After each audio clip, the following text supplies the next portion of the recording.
Et donc, plus les gens vont aller déjà réfléchir à tous les messages qu'ils entendent, par exemple, leur dire, OK, cette semaine, sur une semaine, faites l'essai, là, vous qui êtes en train d'écouter, pendant une semaine, vous allez être attentif à tous les messages qui vous font du bien et tous les messages qui vous ont pas fait du bien. Si vous avez entendu Florence Foresti faire un petit sketch sur la parentalité avec un grand moment de solitude qu'elle a vécu et que ça vous a fait rire, vous allez peut-être noter ce moment-là comme « c'est un moment qui m'a fait du bien ». Mais peut-être que si votre amie, elle vous a dit « ah bon, toi tu fais ça avec tes enfants ? Oh, il reste autant de temps à la garderie le soir parce que tu finis tard le travail. Ah, tu les as mis autant de semaines en stage pendant les grandes vacances. Et ils disent rien, les enfants. » Enfin, l'aspect un peu culpabilisant, là, on enfonce le couteau dans la plaie. Ben ça, on va le noter. On va noter que c'est des messages qui nous ont fait du mal. Parce qu'en fait, c'est important de conscientiser tout ce qui nous arrive pour essayer de mieux prendre distance par rapport à tout ça. Moi, maintenant, à l'heure actuelle, y a des pubs qui me font éclater de rire où je me dis « Oh, le beau stéréotype, le truc qui vient bien culpabiliser les papas ou les mamans !»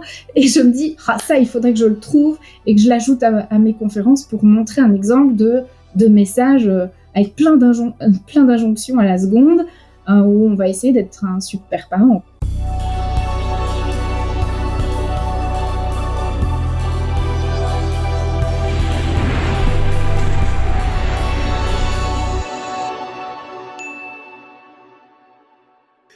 Je voulais reprendre tes 4 points en synthèse. Donc, le premier point sont des ruptures cognitives où tu mets les clés de la bagnole dans le frigo et c'est pas prévu. Par exemple. Le deuxième, c'est une en général, dont les problèmes cognitifs, oui. Donc, des problèmes cognitifs, des problèmes de somatisation, ventre, dos, tête et en général, le ventre s'y prête. Enfin, des problèmes de somatisation où c'est le corps qui parle parce que la tête ne veut pas prendre en charge ou en compte le sujet. Le troisième, c'est robot. Alors en fait, ce que tu viens de dire, c'est dans le premier. Donc tout ce qui est problème de cognition, les débordements des émotions, les somatisations, etc., ça va dans la fatigue intense. C'est l'épuisement. Tout ça, c'est l'épuisement. Ça, c'est le premier. Le deuxième, c'est effectivement le côté pilote automatique, robot, donc distance. On met une distance dans les émotions avec les enfants pour justement éviter de les détester, même si, voilà. Le troisième, c'est la saturation et la perte de plaisir dans le rôle de parent. Et le quatrième, c'est la notion de contraste. Le quatrième. Oui, c'est la notion de contraste. Est-ce qu'il y a, quand tu parlais du robot, est-ce qu'il y a des formes de dissociation ? Oui, on peut clairement voir ça. Les gens s'échappent, en fait. C'est pour ça que la notion de fuite, dont je parlais tout à l'heure, où on dit « je voudrais être sur une île déserte », etc., et tu en parlais aussi tout à l'heure, les comportements addictifs vont aider à cette dissociation, à être ailleurs. Tout ce qui peut faire qu'on fuit la réalité du quotidien et donc ces enfants va malheureusement sembler être une ressource pour les parents à ce moment-là. Donc ils vont peut-être travailler plus, ils vont peut-être aller plus au sport. Là, on va dire qu'on est dans des stratégies saines. Mais il y en a qui vont aller dans les jeux d'argent, les jeux vidéo, un peu plus stéréotypiquement masculins, mais aussi la dépendance aux somnifères pour les mamans, dire de toute façon je suis tellement épuisée, mais j'arrive pas à dormir, je suis trop tendue. Elles prennent des médicaments juste pour essayer de s'évader, en fait, essayer de couper avec cette réalité. Et on retrouve aussi des infidélités dans les comportements, puisque c'est des comportements de fuite aussi. En fait, l'herbe est plus verte forcément ailleurs que cette souffrance qu'on a dans sa vie familiale. Donc oui, tout ça peut arriver aussi. Ça ne veut pas dire que ça va arriver, hein, si vous avez un conjoint en burn-out. Mais est-ce que tu rajouterais des choses sur les familles monoparentales ? Alors, nos hypothèses, là, je vais vraiment reprendre la casquette scientifique. À la base, l'hypothèse, c'était que oui, une famille monoparentale, elle allait être plus à risque. Et ben, à notre grande surprise, dans toutes les études qui ont été faites sur des larges échantillons, on s'est rendu compte que non. C'est pas le fait d'être une famille monoparentale qui fait qu'il y a plus de facteurs de risque. Par contre, il va falloir aller creuser dans cette famille monoparentale quelles ressources et quels stresseurs elle a. Si c'est une famille monoparentale qui a effectivement moins de soutien de la part de ses propres parents, moins de personnes pour garder les enfants, moins de temps pour elle parce qu'elle fait plusieurs plusieurs emplois. Elle fait plusieurs emplois pour les fins de mois difficiles, qu'il y a moins de ressources financières, etc.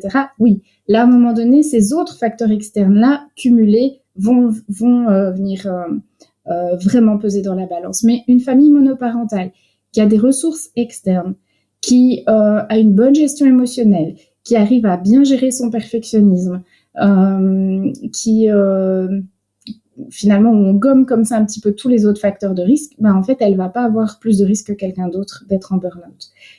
Mais voilà, c'est et dans ma patientèle je le constate aussi en fait, hein, j'ai des familles monoparentales et j'ai plein de gens aussi qui sont en couple, mariés ou pas mariés, mais qui sont dans des familles complètes. Voilà. Après, évidemment, ce sera affiné aussi au fur et à mesure des recherches, mais le stéréotype de la femme seule qui a peu de moyens financiers, qui travaille super dur, donc a peu de temps pour elle et peu de moyens de faire garder son enfant, si en plus l'enfant il a des troubles d'apprentissage ou quoi que ce soit, là, pouf, pouf, pouf, pouf, ça vient évidemment. C'est vraiment ce phénomène de balance, hein. On vient rajouter des poids d'un côté, plus ils sont lourds et moins il y a de poids de l'autre du côté des ressources pour compenser. Et c'est à ce moment-là, en fait, qu'on tombe dans le burn-out parental. Dans ton cabinet, qu'est-ce que tu vois le plus? Des parents seuls? En termes de contenu, parents seuls, couple, et j'imagine que c'est pas le travail, le même travail. Est-ce que tu vois aussi la famille avec les enfants? Ce qui doit être plus compliqué pour les systémiques familiales. Oui, j'aimerais beaucoup et je me suis d'ailleurs formée. Donc, d'abord répondre à la question, je vois plus les gens en individuel, de manière générale. Parfois en couple, mais plus rarement, en fait, en couple.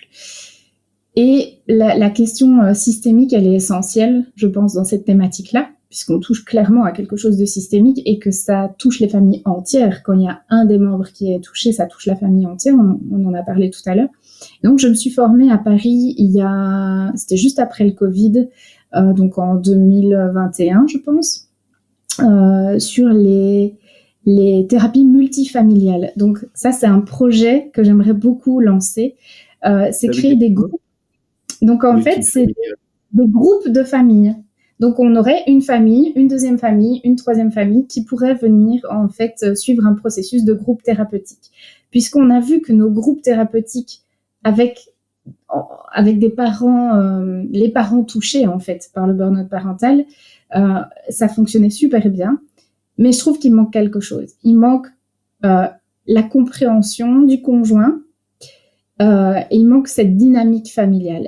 Alors, ils sont pas encore construits, ces groupes, parce que il faut être plusieurs à être formés pour pouvoir les co-animer, mais c'est vraiment un projet. Je sais que l'Université de Liège travaille aussi sur cette question, donc il y aura certainement des partenariats dans le futur. C'est un vrai projet pour, en fait, recevoir les familles entières.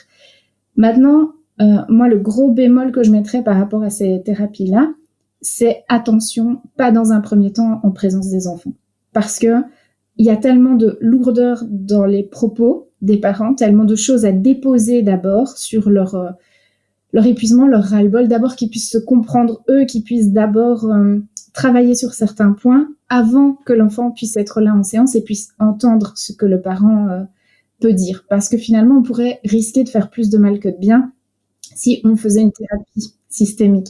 Et ça, je l'ai vu malheureusement dans des reportages sur le sujet du burn-out parental où le journaliste interroge le parent en présence de l'enfant, parce que ça fait bien hein, pour le plan, la caméra, il y a l'enfant qui joue derrière, il passe, etc. Et on voit à un moment donné que la maman raconte quelque chose, pourtant c'est des choses du passé, mais on voit que la maman raconte quelque chose de difficile et des pensées négatives qu'elle a eues au sujet de son fils. Et on voit le fils derrière qui s'excite, en fait, il court partout, etc. Et je me dis, mon Dieu, il est en train d'entendre ce que cette maman dit à son sujet. Comment ça va être intégré pour lui? Qu'est-ce qu'il va retenir de ça? Comment il va grandir avec ça? Donc voilà, je crois qu'on doit avoir certaines précautions à prendre pour que d'abord le parent puisse se déposer. C'est hyper important pour ce parent, qu'il puisse être entendu, qu'il soit pas encore dans cette retenue à cause de la présence de l'enfant. Sinon, on vient faire exactement ce dont il n'a pas besoin. Et puis ensuite, effectivement, venir travailler la relation entre les deux.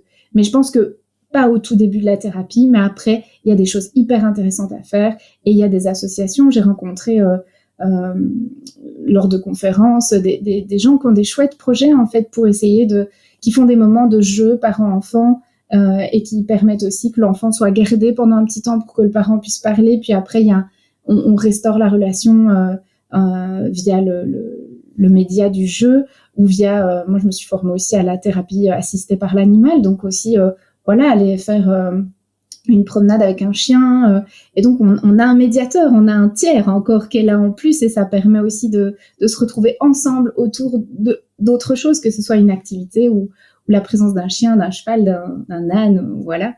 Et donc il y a des chouettes choses à faire, et effectivement considérer la famille dans son ensemble, je pense que c'est les futures prises en charge, et ça serait important. Qu'est-ce que tu rajouterais, là je t'ai posé la question pour les familles monoparentales, de spécifique concernant la douance, burn-out parental et douance? Oui, alors concernant la douance, déjà c'est voir par rapport à la sensorialité. C'est un truc qu'on oublie trop souvent, cette surcharge des sens, et les personnes HP qui sont hypersensibles comme ça, de réfléchir avec eux quel est leur contexte de vie, comment ils peuvent améliorer, peut-être aussi organiser certaines choses pour être moins sollicités aussi auditivement, visuellement, olfactivement, etc. C'est une base pour moi. Si on travaille dans un environnement où il y a déjà, c'est tout bête, hein, mais un frigo qui fait un bruit de moteur comme ça, le parent peut être encore plus exaspéré, et c'est la faute de personne. Juste de sa sensibilité par rapport à ce frigo qui est en train juste sans même forcément le conscientiser, d'abîmer sa patience, quoi, on va dire ça comme ça. Donc la question de la sensorialité, ça c'est quelque chose que j'aime bien explorer assez vite, qu'il n'y a pas chez tout le monde, mais quand elle est là, c'est important de ne pas passer à côté. Je voudrais juste faire un point là-dessus, parce que j'ai régulièrement soit sur les réseaux sociaux, enfin plus souvent sur les réseaux sociaux, quand je parle alors je parle souvent de Dabrowski et des hyperexcitabilités, au-delà des hypersensorialités, mais quand je parle des sens de la vue, de l'ouïe, de l'olfactif, qui est le sens le plus développé, ou de l'audition, il y a souvent des gens qui me disent « Oui, mais vous parlez des TSA, des troubles autistiques ». En fait, ce que j'essaie de répéter, c'est pour ça que j'en profite que tu le dis là, HPI, TSA, on a des traits communs. Ça ne veut pas dire qu'on est forcément autiste, mais on a des traits communs. Sauf que pour le TSA, les sens vont être absolument exacerbés. Ça, c'est pour si des personnes se sentent concernées. L'un n'empêche pas l'autre, parce que les problématiques TSA peuvent être aussi importantes sur le burn-out parental, mais sur les hyper-auditions, les hyperacousies, à entendre le téléphone, les radiateurs, le micro-ondes, et que ça rende fou. Il y a un plus haut niveau de sensibilité pour les personnes avec autisme là-dessus. Et l'un n'empêche pas l'autre, c'est juste sur le risque de confusion. Évidemment qu'il peut y avoir, et quand il y a des doutes, faut aller consulter les professionnels. Et d'ailleurs, il y a des personnes qui sont dans l'hypersensorialité et qui n'ont ni TSA ni haut potentiel aussi, il faut le dire. Exactement. Toutes les personnes hypersensitives ne sont pas HP, ne sont pas TSA, et donc voilà, il faut arrêter avec des étiquettes qui se basent sur un seul symptôme, en fait. Mais merci beaucoup, si tu veux, parce que c'est pour ça que je vais pas sur l'hypersensibilité. Pour moi, c'est 30% de la population. Ça veut pas dire c'est rien, ça veut dire que ça nécessite d'aller beaucoup plus loin que ces trucs très méta, très superficiels, parce que selon qu'on n'est pas neuroatypique, selon qu'on est HPI, TSA ou les deux, c'est pas du tout le même sujet, et c'est absolument important de le savoir, et qu'on peut pas s'arrêter à des étiquettes, pour moi, trop superficielles ou grossières, parce que ce sont pas des mêmes éléments de résolution, ni pour les parents, ni pour les enfants. Voilà, je ferme la parenthèse, parce qu'elle me paraissait importante. Tu as bien fait, c'est pour ça que je le formulais en disant j'explore si c'est là ou pas. Parce que si c'est pas, ça peut ne pas être là, c'est pas une vérité absolue. Donc en fait, on regarde si c'est là. Ce serait dommage de passer à côté, mais ce serait dommage aussi de comment de mettre tout le monde dans le même sac alors qu'il n'y a pas ça qui est présent. Et donc, c'est un peu ça que je vais faire quand il y a des personnes avec une atypie, c'est d'abord d'aller comprendre elles. Quel est leur fonctionnement à elles en particulier. Est-ce qu'il y a cette hypersensorialité et donc comment elle prend place dans ce lien à la parentalité. Qu'est-ce qu'on peut venir apaiser, qu'est-ce qu'on peut organiser, réfléchir par rapport à ça. On réfléchit, on brainstorm ensemble. On va regarder aussi la question de la pensée en arborescence. On va regarder la question du besoin de stimulation intellectuelle et jusqu'où il va. Parce que je fais un lien avec ce qu'on a dit au début de l'interview. Certaines personnes vont tellement lire qu'à un moment donné, elles peuvent se perdre dans les informations reçues. Et finalement, ça peut avoir un effet contre-productif. Alors, moi, j'aime bien travailler sur cette question du trop. Parce que c'est des gens qui me disent souvent, je suis trop ceci, je suis trop cela. Je dis, ok, est-ce que c'est vous qui pensez que vous êtes trop ou est-ce que quelqu'un vous a dit que vous étiez trop sensible, que vous travailliez trop, que vous lisiez trop, voilà. Parce qu'en fait, le trop de quelqu'un n'est peut-être pas le trop de quelqu'un d'autre. Et ça, c'est important de le savoir aussi. Moi, j'ai pas envie d'enlever aux personnes leurs caractéristiques. On va juste essayer de gommer la partie qui devient délétère pour cette personne. Et donc, il y a des gens qui vont fonctionner en travaillant comme des machines de guerre et où c'est OK pour eux. Le seul souci, c'est quand eux-mêmes ne savent plus s'arrêter et que là, ça devient délétère dans leur vie. Peut-être parce que justement, ils viennent d'avoir un enfant, leur contexte de vie a changé ou ils ont un nouveau conjoint, un nouveau petit copain et du coup, le contexte en fait est en train d'être modifié et là, leur manière de fonctionner devient problématique. Donc, on va aller réfléchir vraiment à ce qui est délétère pour eux. Et j'aime pas leur dire qu'ils sont trop. Parce qu'en fait, parfois, le trop va les sauver. C'est comme ça qu'ils fonctionnent. Et si on leur enlève le trop, on va les faire tomber en dépression, en fait. Donc, c'est comprendre comment ils fonctionnent et essayer de voir ce qu'ils peuvent apaiser. S'ils ont trop de stimulation intellectuelle, à un moment donné, oui, ils sont peut-être, leur cerveau est peut-être emmêlé ou saturé. Et donc là, il va falloir se reposer. Et donc, le problème, il peut venir de différents niveaux. En fait, ça va vraiment être en fonction de la personne et dans son environnement de vie, là, maintenant, tout de suite. Parce que ce qui était OK pour elle il y a 10 ans sera peut-être plus OK maintenant. Peut-être que, et je pense à plein de profils au niveau professionnel qui ont travaillé comme des acharnés et ça a été super. Ils se sont épanouis, en fait, pendant des années. Et puis, à un moment donné, leur corps, parce qu'ils vieillissent et qu'ils ont peut-être besoin de plus de sommeil ou de faire plus attention à leur corps. À un moment, c'est peut-être que ça coince. Et ce qui est valable aussi à l'heure actuelle, peut-être que c'est plus valable maintenant pour le contexte de vie, mais que ça sera de nouveau OK dans 10 ans parce que les enfants auront quitté la maison, etc., etc. Donc en fait, c'est vraiment tenir compte, comprendre, aller chercher en quoi leur atypie est en train de devenir délétère. Leur atypie, mais aussi le reste. Il n'y a pas que leur atypie. Mais on va en tenir compte. Et voir ce qu'on peut apaiser dans tout ça. Je ne sais pas si je réponds bien à la question, parce que finalement, ça peut partir dans plein de directions différentes, mais pas forcément gommer le trop, gommer seulement la partie qui est en train de leur poser problème à l'heure actuelle.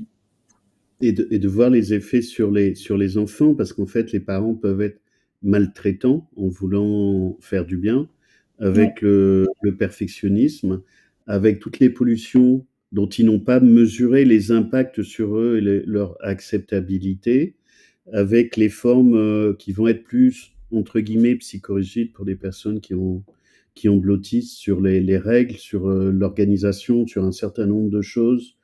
On l'a vu dans l'interview avec Com, qui est venu sur la difficulté à vivre, et pour lui, toute la famille est THPI et Asperger, à vivre. Si tu as des enfants neuroatypiques et que les parents ne le sont pas, c'est terrible, c'est terrible. Ça va rajouter à la culpabilité. Tu vois, sur la douance, enfin, ça me vient maintenant en parlant, parce que j'ai plein d'images et de gens qui m'arrivent dans la tête, de parents qui me disent: «Mais attendez, mon fils est HPI ou mon fils est HPI-TSA», où mon fils a été HPI, donc là, c'est des snipers, où mon fils ou ma fille viennent détecter et je sais pas faire, je suis même pas concerné, mais ça me fait mal au ventre, ça me fait mal au ventre pour des parents pas concernés. Mes parents étaient pas concernés, le sont pas, et pour des enfants qui le sont, c'est que même avec de la bonne volonté, il y a besoin d'aide. Vraiment, il y a besoin d'aide. Oui, il y a besoin d'aide pour comprendre, en tout cas. Et justement, pas spécialement tomber dans des cases toutes faites, parce qu'on va Bien sûr. entendre de tout, y compris dans les ouvrages spécialisés. Le secteur de la douance, moi, c'est quelque chose où, autant dans le burn-out parental, on est bien écouté, et encore, hein, il y a encore des professionnels qui arrivent quand même à dire que les résultats scientifiques, non, c'est rien. Je les encourage à venir voir les études, si c'est le cas. Mais je trouve que dans le secteur de la douance, quand on ose dire quelque chose, on peut vite être attaqué parce que parfois on vient toucher à c'est dur ce que je veux dire, mais à des fonds de commerce de certaines personnes. Euh, et, et, et donc, c'est important de pouvoir être là et de les aider à faire la part des choses dans toutes les informations qu'ils reçoivent pour qu'ils comprennent que oui, ça peut être lié à la douance, mais ça, c'est peut-être pas à mettre sur le compte de la douance, parce que c'est aussi dommage quand des parents, qu'ils soient eux-mêmes HP ou pas, mettent tout, que ce soit pour eux d'ailleurs ou pour leur enfant, mettent tout. S'il fait ça, c'est parce qu'il est HP. S'il fait ça, c'est... attendez, il a aussi sa personnalité, son éducation, ses fréquentations. C'est un petit bout de bonhomme ou un petit bout de femme qui est en train de grandir. Donc en fait, tout n'est pas lié au HP. Mais clairement, si on n'en tient pas compte, on passe à côté de quelque chose d'essentiel chez lui. Donc en fait, il faut faire cette nuance-là. Et des fois, dans le travail avec les parents, carrément on stresse par rapport à ça, c'est aussi de leur dire, attendez, est-ce qu'il y a des soucis pour l'instant? Parce que des fois, ils arrivent avec ce côté, mais c'est grave, ou aidez-moi vite à comprendre, je dois devenir qualifiée pour aider mon enfant par rapport à son atypie. On va souffler, on va respirer un bon coup. Voilà, c'est pas forcément grave en fait, monsieur, madame, c'est peut-être même très chouette. Et donc, voilà, on va essayer de travailler justement à leur enlever leur perfectionnisme, à se dire aussi que comme tout parent, ils comprendront peut-être jamais tout, parce qu'il y a toujours des choses qui nous échappent chez notre enfant et que c'est un petit être à part entière et qu'il y a des moments, il va avoir des réactions qu'on n'attendait pas, même si on a super bien étudié le haut potentiel et qu'il est au haut potentiel, et ben peut-être que pour une fois, il n'aura pas la même réaction que ce qu'il a d'habitude ou quoi que ce soit. Donc, c'est ok en fait. Il faut apprendre qu'il y a aussi cette petite marge, d'erreur en fait avec l'humain, quoi qu'il arrive, et essayer d'enlever les enjeux. C'est comme quand un adulte arrive en séance en me disant j'aimerais passer un test de QI et en fonction du résultat, j'ai eu le cas, en fonction du résultat, je m'inscrirai ou pas à l'école d'ingénieur. Et donc moi, quand j'entends des choses comme ça, je vais d'abord travailler la question de l'enjeu. Pourquoi en fait? Pourquoi est-ce que vous voulez cette identification? Est-ce que vous avez changé? Est-ce que vos compétences ont changé en fonction du mot HP qui va être mis ou pas? Et donc voilà, et c'est pareil dans la parentalité. Quand les parents arrivent avec cette étiquette, c'est de voir ce qu'ils ont envie d'en faire, ce qu'ils ont envie d'en faire pour leur enfant, en quoi ça peut leur être utile, quoi. C'est pas forcément toujours le moment à ce moment-là de venir identifier, ou en tout cas, moi je pense qu'on devrait beaucoup plus déstresser sur cette question de l'identification. Et effectivement, c'est super bien d'avoir cette intention de se renseigner, d'avoir des bonnes informations, mais on n'oublie pas que de nouveau, on ne peut pas être un parent parfait, et qu'on n'aura pas un enfant parfait, et qu'on ne saura jamais le canaliser dans une boîte, dans une étiquette, etc. Donc voilà, moi j'aime bien mettre plein de nuances. Et tant mieux. Et tant mieux.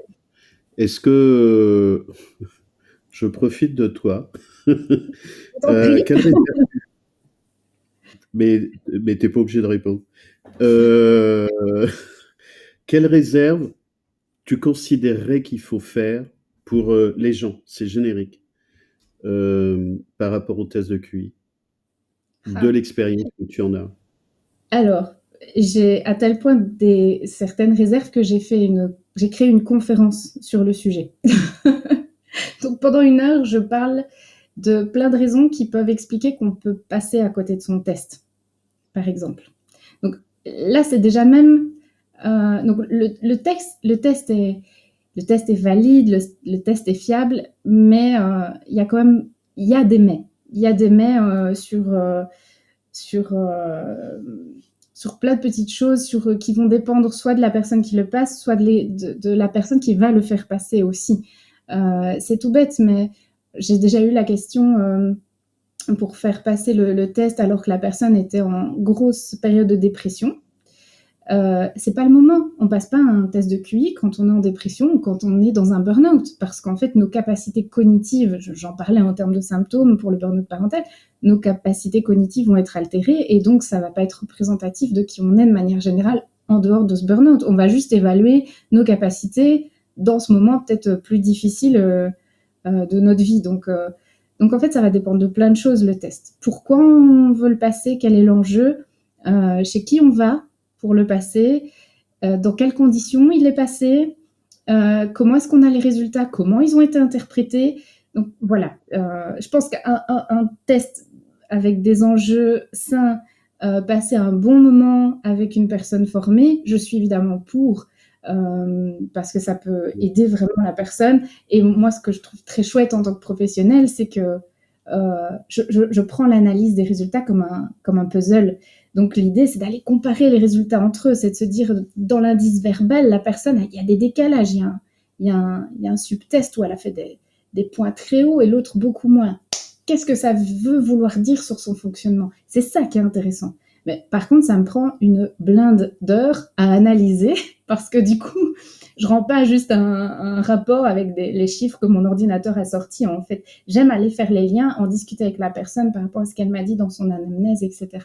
Pour moi, le test, c'est un truc qu'on fait une seule fois dans sa vie. Donc, quand quelqu'un vient le passer, j'ai à cœur de lui remettre quelque chose qui va pouvoir venir l'aider à se comprendre dans son fonctionnement cognitif. Mais il ne faut pas oublier non plus, et c'est une autre réserve que je mets, que l'évaluation de l'intelligence par les tests de QI, donc avec les batteries de Wechsler, donc la WISC pour les enfants, la WIPSI pour les tout petits, la WISC pour les enfants, la WISE pour les adultes, ça reste une évaluation cognitive de l'intelligence. Et donc après, il y a tous ces débats aussi sur la notion de l'intelligence, dans lesquels, si on rentre là maintenant, on peut repartir pour 5 heures, mais où il y a aussi toutes d'autres formes d'intelligence qui sont pas mesurées aussi via ce test-là. Donc, il faut bien le savoir. Maintenant, moi, j'aime quand même bien ce test-là. Je pense qu'il vient apprendre quelque chose du fonctionnement de la personne, mais c'est une partie du fonctionnement cognitif de la personne. Et quand c'est bien analysé avec les liens qui sont faits, ça peut être très chouette, soit même à analyser en tant que professionnel et à restituer et à discuter avec le patient, soit pour le patient aussi de tout ce qu'il va venir apprendre sur le sujet. Mais voilà, c'est pas, ça doit pas être une loi de passer le test. Il y a plein de prudence à avoir. J'ai une autre question parce que j'attaque les psys qui travaillent mal, mais comme n'importe qui travaille mal, les garagistes, les boulangers, autre chose. Et très souvent, je les protège. Mais tout le monde ne le sait pas ou veut pas le savoir. Est-ce que tu pourrais expliquer ce que c'est que le boulot pour un professionnel de faire passer des tests? Je passe mon temps à essayer d'expliquer parce que j'ai des centaines de tests, hein, de plein de professionnels différents, connus ou pas, puisque les gens m'envoient leur bilan pour que pour que je les commente. Et donc évidemment, tout ça, ça reste confidentiel, en tout cas chez moi après. Mais je dis aux gens: «Mais vous vous rendez pas compte ce que c'est que le travail pour un psychologue de faire passer un test? Le travail derrière, tout ce que ça met en place». Alors je peux constater, parce que j'ai tous les documents qui vont avec, le décalage de pratiques professionnelles, plus ou moins, ésotériques ou plus ou moins, farfelues ou plus ou moins sérieuses ou plus ou moins complètes. Mais juste parce que je crois pas l'avoir entendu, mais il est possible que ça ait été dit, pour que les gens comprennent ce que c'est le travail quand un professionnel travaille bien pour faire un bilan, ou quand les gens me disent: «C'est très cher». Mais je dis: «Vous vous rendez pas compte le boulot? C'est très par rapport à quoi? Pour quelque chose qui touche à votre identité de quelqu'un qui va s'investir, et c'est pas une poésie, le bilan». Alors, je vais parler donc des tests de Wechsler, ceux que j'utilise. J'ai la mallette juste derrière moi, hein, si Et je ne dirais pas le prix, mais elle a assez. C'est Donc dans les voilà, 2000 euros. Hein, c'est de 2000 euros à peu près. à peu près, ouais, un peu moins. Un peu moins, mais oui, on approche des 2000 euros. Donc il y a déjà cet investissement de base là. Moi, par exemple, j'ai choisi de l'avoir que pour les adultes, donc à partir de 16 ans. Et certains psys ont les trois, hein, évidemment. Le temps que ça prend, donc ça va être déjà le temps de passation avec la personne. Sauf quand ce sont déjà des patients réguliers avec qui la question du haut potentiel, parce que des fois ils viennent pas du tout pour ça, j'ai pas envie de susciter leur demande, mais il y a des fois c'est tellement énorme que j'amène un petit peu des choses et généralement avec la confiance et l'alliance thérapeutique qui s'est créée, les gens me disent oui je choisis de, allez je vais passer le test, mais c'est toujours eux qui choisissent de toute façon, on en discute ensemble. Mais si je les connais pas d'avance, je fais toujours au moins un entretien avant, justement pour tout ce qu'ils vont m'expliquer pendant l'entretien va venir m'aider à faire des liens après dans l'analyse. C'est pas juste pour dire bonjour et leur facturer une heure de séance.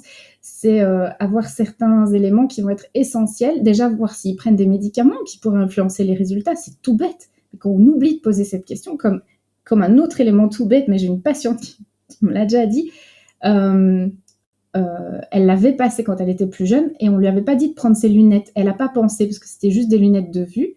Et donc, en fait, elle a dû réaliser le testing en ayant une mauvaise vue. C'est quand même vraiment dommage. Donc, c'est toutes des petites recommandations qu'on va expliquer. On va aussi rassurer le patient sur comment ça va se passer, qu'on est toujours avec lui pendant la durée de la passation, etc. Parce que là aussi, loin de moi l'idée, je ne vais pas aller critiquer les tests Mensa ou quoi que ce soit, mais chez Mensa, c'est des tests à distance. Donc, il y a certaines parties qu'on ne peut pas mesurer, en fait.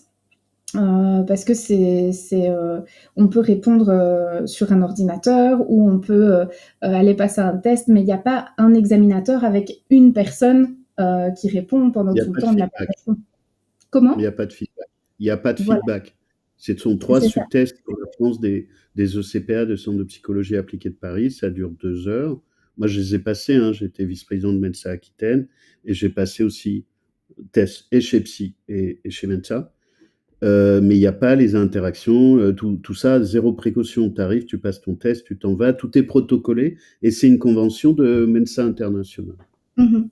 Donc après, je suis pas là pour juger ou dire quoi que ce soit. Je pense que ça vient mesurer quelque chose quand même. Mais C'est pas la même voilà, chose. un test qu'on passe chez un psychologue, on va mesurer d'autres choses parce qu'en fait, il y a les observations du psychologue pendant la passation. Donc, je ne dévoile rien sur le test en expliquant qu'il y a une épreuve de cubes. Donc, où on doit manipuler des cubes et reproduire un modèle qui nous est proposé. Tout qui va sur Internet sait qu'il y a une épreuve comme ça, donc je ne divulgue absolument pas de réponse. Mais moi, ce qui m'intéresse, par exemple, je n'arrête pas de noter et je l'explique avant à la personne pourquoi je vais noter, etc. J'aime noter dans quel ordre il va positionner les cubes pour vraiment essayer de voir la stratégie qu'il est en train de mettre en place pour résoudre le problème qu'il a en face de lui. Et même, c'est ce qu'on est censé faire normalement, hein, noter l'ordre des cubes, même quand on a des subtests où on ne demande pas une réponse verbale, donc la personne, elle peut juste nous montrer cette image-ci, cette image-là, etc. Moi, je vais noter si la personne, elle m'a répondu, si elle a soupiré, si elle semblait se décourager, à quel moment, voir comment ça fluctue en fonction de sa motivation, de sa confiance en elle, etc. Donc, c'est vraiment une interaction pendant les 2 heures. Donc, la séance d'anamnèse où on pose plein de questions sur ce que les gens aiment faire, ce qu'ils aimaient faire quand ils étaient petits, comment ils passent leur temps, comment ça s'est passé à l'école, mais c'est pas un critère, hein, c'est juste pour comprendre. Parce que imaginez qu'on ait quelqu'un qui soit architecte et qui était toujours doué en maths, etc. Forcément, c'est facile, on va avoir une hypothèse sur certains subtests où on sait que ça fait appel plus à ces compétences-là, spatiales, mathématiques, on se dit, logiquement, la personne là, elle va avoir des scores plus élevés.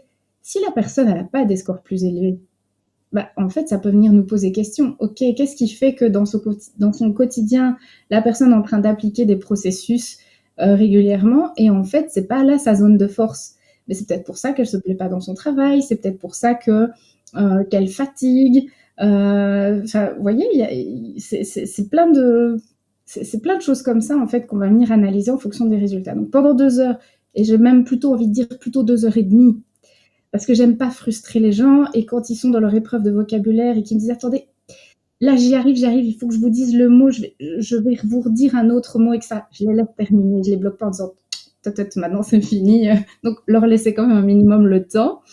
Euh, et donc ça prend à peu près 2 heures et demie sur place. Et puis après, il y a un travail d'abord de correction manuelle, puis on encode les résultats généralement dans un programme qu'on a sur l'ordinateur là qui va faire des calculs lui-même et qui va comparer par rapport aux échantillons. Ça, heureusement, parce que moi qui suis dyscalculique, heureusement que l'ordinateur là à ce moment-là le fait pour moi, j'avoue.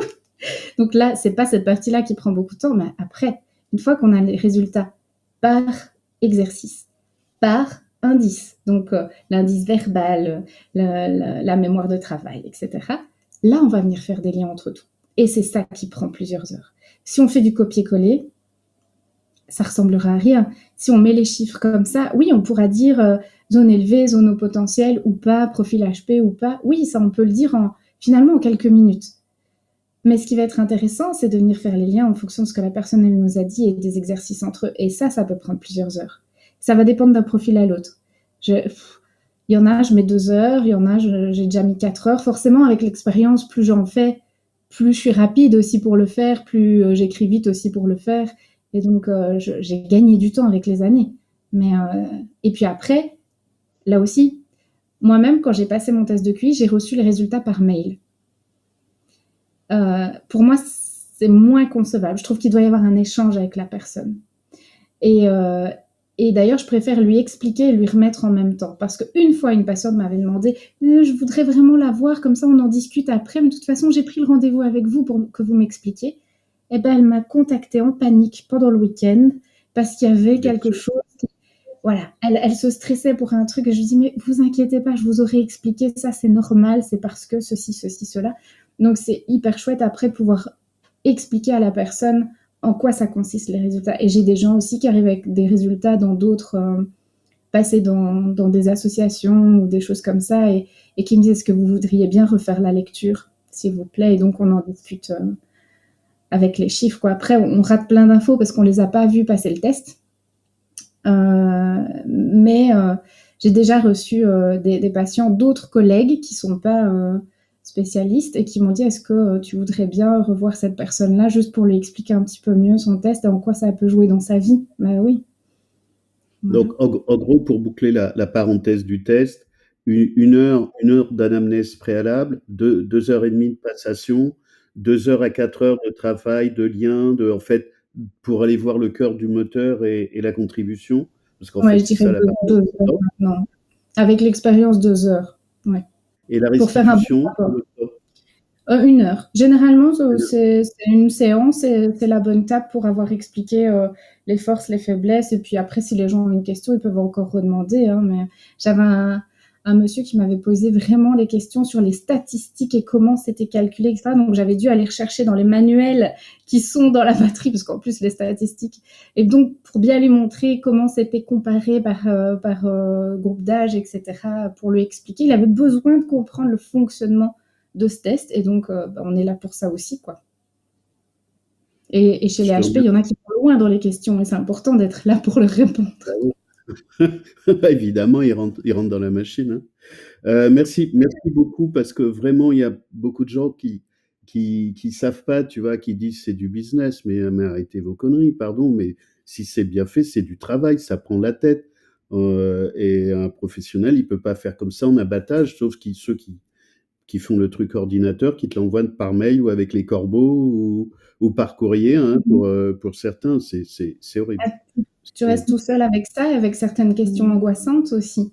Et pour être très honnête, moi j'en fais de moins en moins parce qu'en fait, puisque justement le prix et le temps peut être remis en question, bah, oui. Comme mon cabinet est complet aussi beaucoup avec le burn-out parental, bah, en fait, j'ai plus envie de passer des soirées, voire des nuits à corriger des testings qui finalement sont pas reconnus à la valeur du temps de travail que ça m'a demandé. Donc, en fait, je préfère en faire moins. C'est le biais que ça commence à avoir sur les professionnels, quoi. Bien sûr, et t'es pas la seule. Hein. C'est pour ça, pour moi, c'était important que les gens comprennent ce que ça veut dire quand c'est bien fait, de densité, de travail, d'intelligence, c'est pas qu'un travail, d'ordinateur. Ouais, Alors non, non. juste je referme la parenthèse et merci beaucoup de ta contribution. Hem, Parce que ça fait partie de la question du burn-out, parental, parce que c'est un sujet, est-ce qu'il faut passer le test ou pas?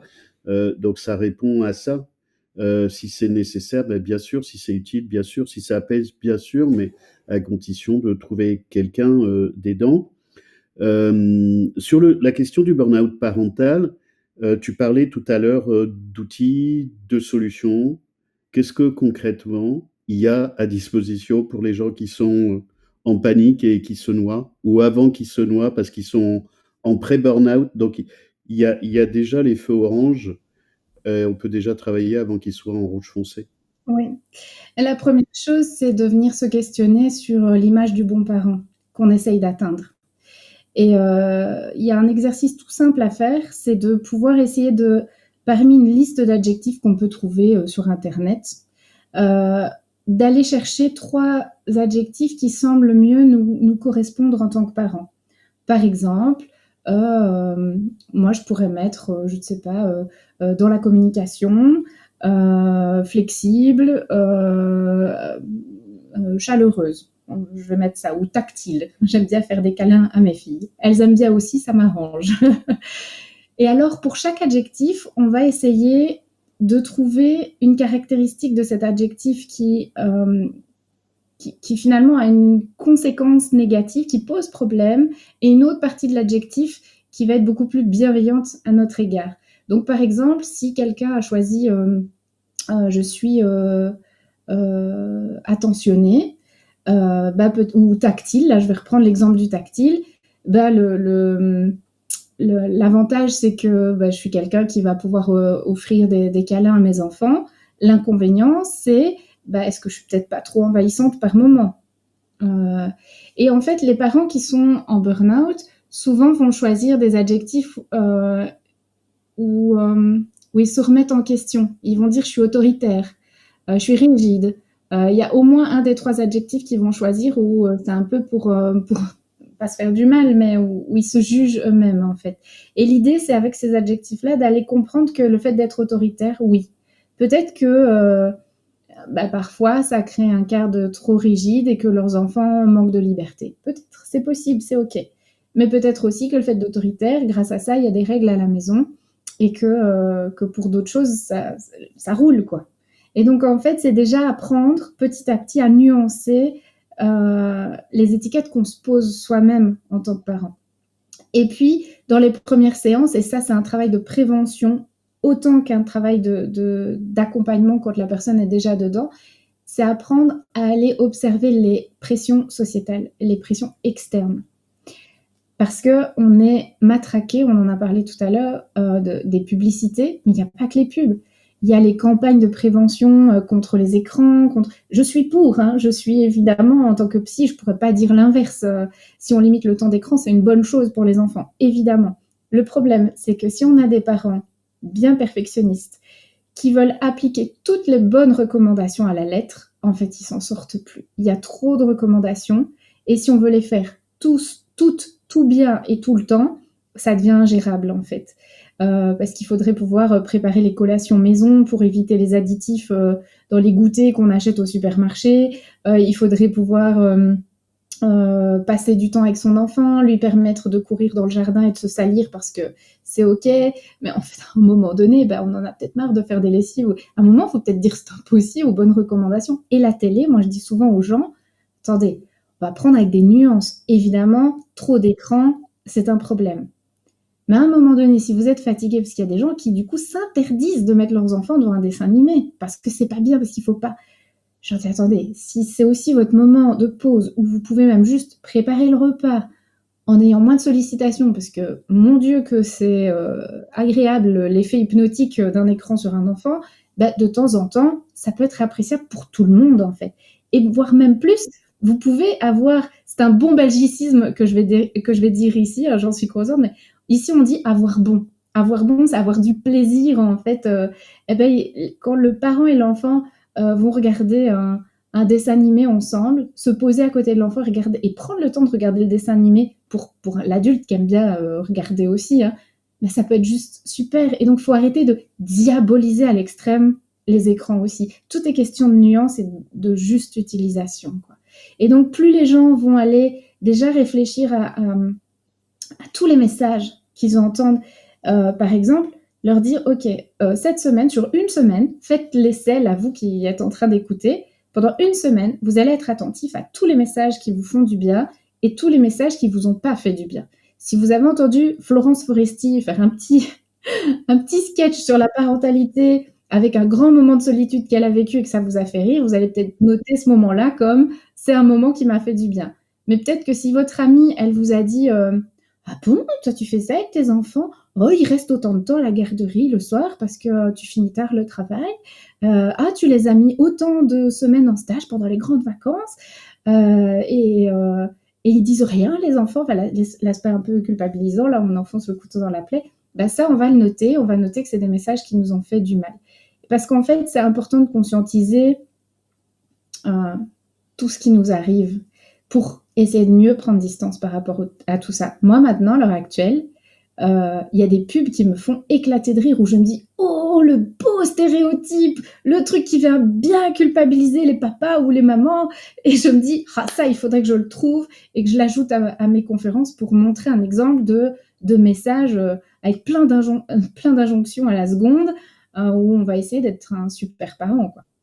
Donc voilà, c'est déjà une base. Et c'est de comprendre tout ce qui vient nous envahir comme message pour essayer de mieux prendre distance par rapport à ces messages. Et après, il y a des outils qui concernent le perfectionnisme, il y a des outils qui concernent la demande d'aide, mais on ne peut pas travailler la demande d'aide si on n'a pas travaillé notre perfectionnisme avant. Parce que si on a du mal à lâcher certaines choses, on n'arrivera pas à demander de l'aide, on trouvera toujours que c'est pas suffisamment bien fait. Donc voilà, il y a aussi un ordre des choses à respecter. Le perfectionnisme, c'est dans les premières choses à travailler, à se poser la question en tout cas, et de même que prendre conscience des injonctions qui nous arrivent de la société. Parce qu'on a aussi tous un rôle à jouer, hein. Même si des fois on souffre nous-mêmes des injonctions qu'on reçoit, on est peut-être quand même les premiers à en renvoyer aussi. Bien sûr. Les réseaux sociaux, pour ça et pour d'autres choses, les réseaux sociaux, c'est le reflet d'une société parfaite. Moi, si j'essaye de prendre mes enfants en photo, c'est rare que je vais pas avoir une photo où elles sont pas décoiffées. Il y a la pince à cheveux là qui est dans le bas, dans le bas de la chevelure, etc. Voilà. Et je me dis aussi, bah, c'est ok des fois de montrer des photos qui sont imparfaites. Alors, on va peut-être pas tomber dans l'extrême non plus, parce qu'il y a des gens qui font ça aussi, qui vont débattre de tout ce qui ne va pas dans leur vie. C'est pas très positif non plus, on est d'accord. Mais on va peut-être pas montrer la grosse pile de linge qui nous attend. Mais en fait, c'est ok de pouvoir dire que là, que notre maison, elle est pas tout à fait en ordre. Au moment où on poste une photo, tout n'est pas tout nickel rangé, avec les enfants bien coiffés, les mains bien lavées. Ben non, en fait, c'est juste la vie, quoi. Mais c'est important de se poser ça comme question. Qu'est-ce que je renvoie aussi à la société, moi, pour pas se faire avoir aux choses qui nous font nous-mêmes du mal, vous voyez, pour pas participer à ce fléau. Et même moi, en étant dans le secteur, je dois encore me reposer la question parfois en me disant, ouh, là, c'est tout joli ce que tu essayes de montrer, mais c'est peut-être un peu fake, en fait. C'est peut-être un peu trop. Est-ce que tu montrerais pas quelque chose d'un peu plus nuancé? C'est ok, en fait. Si les filles ont la bouche sale parce qu'elles viennent de manger une glace, bah, c'est ok, en fait. C'est la vie et tous les parents connaissent ça, en fait. Voilà, donc arrête. Tu déconstruis un peu l'image, l'image télé ou l'image pub.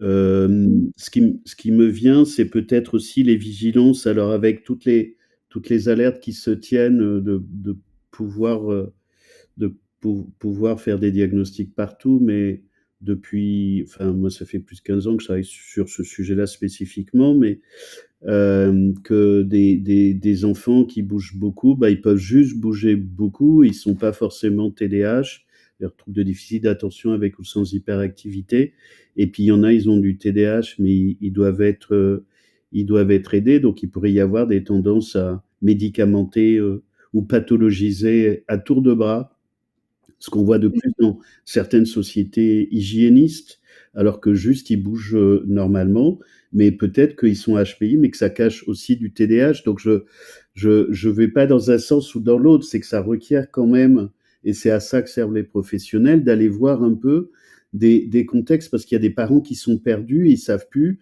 Est-ce que c'est juste un enfant normal qui est agité? Est-ce que c'est un enfant qui a du HPI parce qu'il peut être agité? Est-ce que c'est un enfant qui a du TDAH parce qu'il est agité? Est-ce que c'est un enfant qui a du TDA et c'est pas parce qu'il n'est pas agité qu'il n'a pas du TDA? C'est de la haute technologie, ça. Est-ce qu'il s'est juste passé quelque chose dans sa vie qui fait que pour l'instant, il essaye de transmettre un message sans s'en rendre compte lui-même et que du coup, il est agité?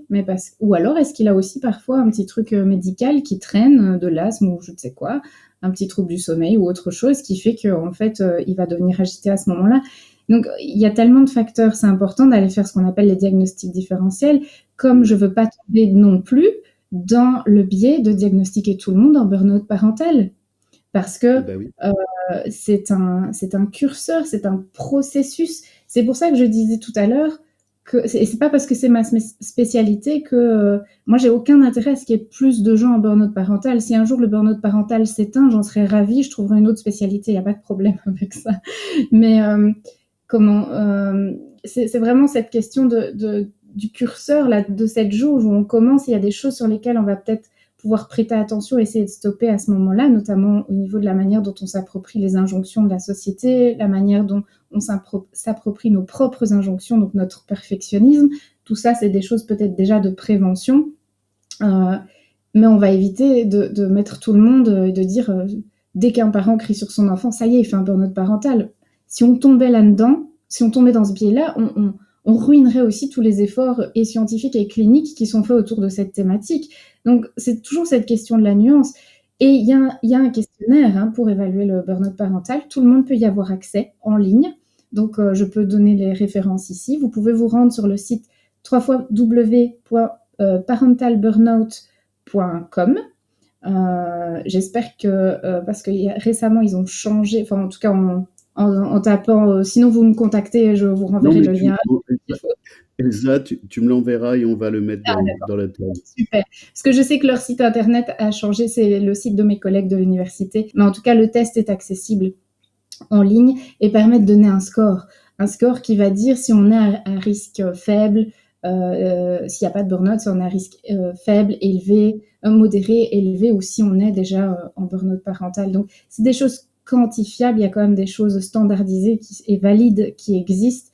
Donc, on peut avoir des symptômes sans être encore à l'intensité du burn-out parental. Ne faisons pas des diagnostics non plus à la va-vite, mais on s'en préoccupe, quoi.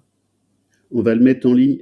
J'ai juste un autre truc qui me vient, et encore, je garde plein de portes fermées, sinon elles sont prêtes à s'ouvrir.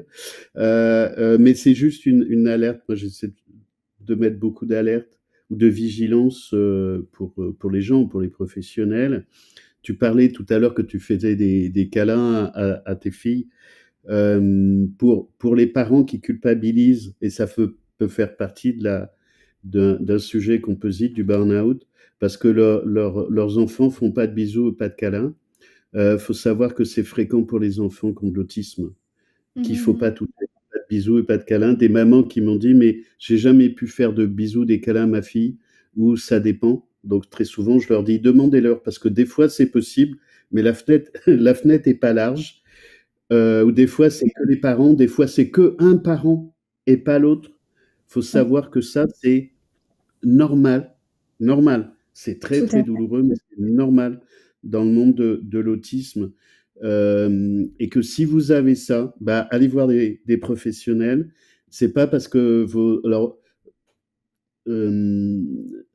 j'allais dire, c'est pas parce que votre enfant vous reproche quelque chose, ça peut être aussi le cas, mais dans ce cas-là, c'est plutôt du HPI avec des enfants comme moi j'ai fait qui ont arrêté de parler. Mais j'ai repris à parler, mais ça on le trouve plus souvent sur HPI. Mais pour le TSA, c'est le contact, c'est le toucher, pas n'importe comment, et pas de bisous, pas de câlins. Et pas Si tu n'importe veux quoi. écouter, Mmh. et pas Oui, n'importe oui. quoi. Et il y a des enfants aussi qui, voilà, une question de personnalité, qui n'aiment pas ça, ou à certaines périodes de leur vie aussi, qui vont dire stop. C'est aussi dans le processus développemental normal de l'enfant. Moi, je suis bien consciente que je profite ici un maximum. Dans, à mon avis, 1 an ou 2, l'aîné me dira non, pas de bisous et surtout pas devant l'école, devant les copains. C'est un processus très logique et donc on doit aussi pouvoir s'adapter à ça en tant que parent. Maintenant, un parent en épuisement parental, il a plus spécialement envie d'aller au contact câlin avec son enfant. À la limite, si l'enfant est calme, à la limite, le parent peut s'apaiser quand l'enfant dort, mais quand il y a ce trop-plein de l'enfant, aller faire des bisous et des câlins dans ce contexte-là, non. Et donc, ça peut aussi servir si un parent était tactile avant, et ça peut servir à la notion de contraste, justement, parce qu'il n'y a plus ces moments de tendresse qui sont partagés. Ça peut aider à voir qu'on n'est plus le parent qu'on était aussi. Ça peut être un indice, en tout cas. Ouais. Est-ce que tu as d'autres choses sur les outils ou des solutions concernant le burn-out? Il y a un livre aussi dont je pourrais mettre. J'ai absolument aucune action sur ce bouquin, donc si je le recommande, c'est vraiment juste parce que voilà, j'ai expérimenté les outils et donc je sais qu'ils fonctionnent. Maintenant, c'est un livre qui est plutôt axé pour les professionnels, pour aider les professionnels à apprendre les outils pour les montrer, enfin pour les travailler avec les parents. Mais je pense que dans le secteur du haut potentiel, les parents vont comprendre et vont pouvoir s'approprier en tout cas certains outils, avec la nuance que j'ai mise tout à l'heure, ne pas croire qu'on peut tout résoudre tout seul, il faut savoir reconnaître ses limites aussi, mais je l'ai ici, hein. Je peux le montrer, Fabrice? Oui, oui, oui, bien sûr, on va le mettre dans l'interview. Comment Voilà, traiter, mets-le au centre. voilà. Comment traiter le burn-out parental, manuel d'intervention clinique. Voilà, je pense que les personnes avec un haut potentiel comprendront très vite comment ça fonctionne. C'est pas pour autant que voilà, ça reste un manuel très. Il n'y a pas beaucoup de témoignages dedans, c'est axé pour les professionnels, mais ça montre déjà aux parents des idées de choses qu'ils pourraient travailler s'ils sont accompagnés aussi, et peut-être des trucs où ils iront piocher dedans en se disant ah ben je vais essayer cet exercice-là sur le perfectionnisme par exemple. Voilà. Mais ça c'est vraiment, on parle des outils. Parler des outils sans avoir bien compris dans quel processus on était pris d'abord, c'est peut-être mettre la charrue avant les bœufs. Donc, c'est intéressant qu'ils lisent, se renseignent ou se fassent accompagner d'abord pour bien comprendre dans quoi ils sont, et puis après qu'ils essayent de s'y atteler pour pas faire un peu l'effet sparadrap. Je vais utiliser un outil, ça va aller un petit peu, mais si j'ai pas compris la vraie résonance du problème, je vais passer à côté de quelque chose, quoi. Ça, je crois que c'est important à préciser quand même. Est-ce que tu veux rajouter des choses sur le burn-out? On va commencer à atterrir. Mmh. Bien dire aux gens qu'ils sont pas tout seuls. On l'a dit au début, mais on va le redire à la fin, c'est important. En termes de statistiques, il y a quand même, en France, c'est plus ou moins 6%, il faudra voir les dernières études, mais à peu près 6% de parents qui sont concernés. Et comme je le disais, quand un parent est concerné, ça touche en plus beaucoup plus de gens, donc des familles entières.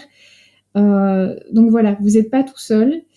Et de manière générale, que ce soit pour la douance, pour le burn-out parental, pour le burn-out professionnel ou toute autre chose en fait que vous traversez dans votre vie, si vous avez des questionnements, essayez de trouver un professionnel qui sache de quoi il parle, ça c'est important, qui soit formé et avec qui vous vous sentiez à l'aise. Parce que là aussi, on a tous nos touches personnelles et pour se sortir d'une phase de questionnement ou d'une phase de difficulté dans notre vie, c'est important parfois de pouvoir s'appuyer sur quelqu'un et c'est important de trouver la bonne personne pour soi. Et parfois, c'est pas au premier coup. Donc moi, j'ai quand même envie de vous dire, n'abandonnez pas. Si vous avez déjà été consulté un professionnel au sujet de la douance et que les réponses vous ont étonné, choqué ou vous ont rien appris, ou ont été même à l'encontre de ce que vous pensiez ou de ce que vous connaissiez de votre enfant, n'hésitez pas à aller, je sais que c'est dur, mais à recommencer, à essayer de trouver quelqu'un d'autre par le bouche à oreille ou par des sites internet plus spécialisés pour réussir à trouver quelqu'un qui vous corresponde. Parce que parfois les gens abandonnent trop vite et je peux les comprendre parce que c'est difficile déjà de faire le pas vers un pro. c'est difficile de parler de soi ou de son enfant. Ça demande de l'investissement en temps et financièrement, et puis de se dire: «Ah non, moi je l'ai déjà fait, il faut que je recommence, il faut que je retrouve quelqu'un à qui je fais confiance». C'est parfois compliqué, mais je pense que pour les former aussi, là je reviens au sujet du burn-out parental, pour former plein de professionnels, il y a des très chouettes personnes en fait, remplies de bienveillance et de connaissances et de compétences, et donc vous allez trouver quelqu'un qui va réussir à vous aider. Donc courage, on en sort. Merci Elsa. Tu veux bien parler de tes formations? S'il y a des gens qui veulent se fermer, comment ils font? Où est-ce qu'ils peuvent te contacter? Enfin, Alors, simplement par mail ou en tapant mon nom sur internet, ils trouveront rapidement mon mail. Mon site internet est un peu, dépassé, mais le mail fonctionne toujours. on Et enverra donc tout ça, on va le mettre aussi. c'est gentil. Et donc là, ben, j'interviens dans plein de types de structures, en fait, hein, des crèches et parfois des équipes de crèches. Je suis venue plusieurs fois en France pour, la CAF, pour des projets parentalité spécifiques. Pardon Elsa, pour les gens qui savent pas, qui sont pas en France, c'est caisse d'allocation familiale. Ah voilà. Ah moi du coup je me D'accord. disais: «Je parle à quelqu'un qui est français, du coup ça ils connaissent». Oui, Nous mais il y a pas que des Français sur la chaîne. en Belgique, on a l'ONE également, donc qui est, je sais même plus exactement, mais c'est vraiment l'Office national de l'enfance, je pense que c'est ça. Donc qui s'occupe des sages-femmes qui vont rendre visite aux parents après la maternité, et cetera, du suivi de la petite enfance. Et donc en fait, je donne des formations, voilà, soit appelées par les responsables de ces services, soit il est possible aussi de faire des groupes, même si les personnes ne sont pas des professionnels, ou si elles ont envie de se retrouver entre instituteurs. Ça peut être dans une école aussi, ça peut être... En fait, toute personne qui a envie de savoir, je pense qu'elle a le droit de savoir et de se former, et que plus on est à connaître les bonnes informations, plus on pourra les faire rayonner. Parce que pour être intervenu dans des reportages, une petite visibilité média, y compris en France, j'ai vite vu le biais des médias aussi, parce qu'en fait, parfois, ils vont prendre certains morceaux de ce qu'on explique, et en fait, ça ressort complètement différemment. Ça change les propos finalement, où on a la voix off qui vient dire quelque chose qui est à l'inverse de ce qui est juste. Et donc, même un sujet sur le burn-out parental qui est censé être bien exploité, bah, il peut y avoir encore des grosses bêtises qui sont expliquées dedans. J'ai entendu, alors que c'est moi qui intervenais, la journaliste qui expliquait oui, Madame Guillier a dit à sa patiente d'aller faire du sport pour s'en sortir. Ah non, j'ai pas dit ça.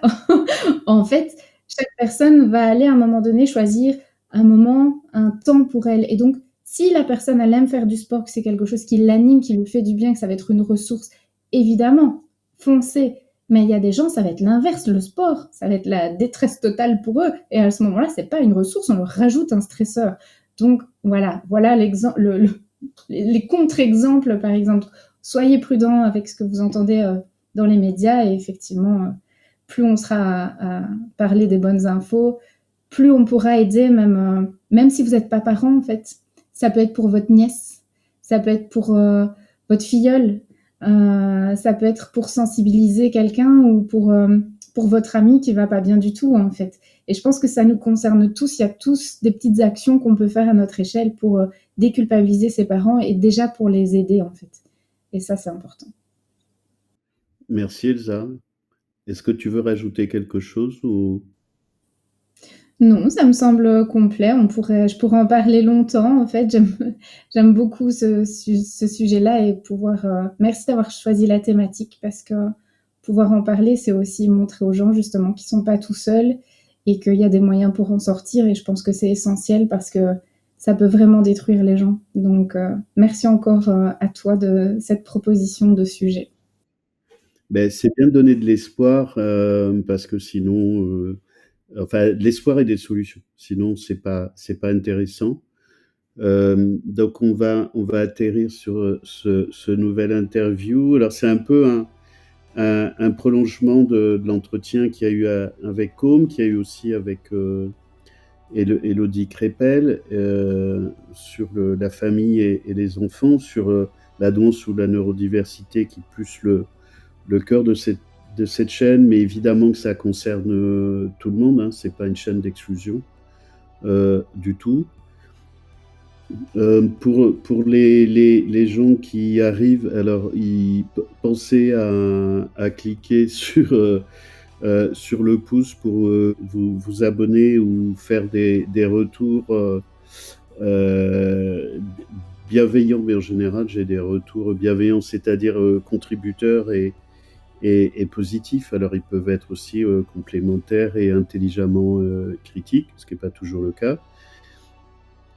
Vous pouvez avoir aussi sur la chaîne un certain nombre d'autres programmes, dont ce qu'on fait avec Gaëtan, Ping Pong Live, qui est un nouveau programme depuis cet hiver, où je réponds pendant 1 heure en live sur le chat avec toutes les questions qui arrivent, et au bout d'1 heure, on ferme. Donc ça permet d'avoir des directs, parce qu'il n'y a plus beaucoup de présentiel ou de conférences, et je réponds en direct à toutes les questions qui arrivent.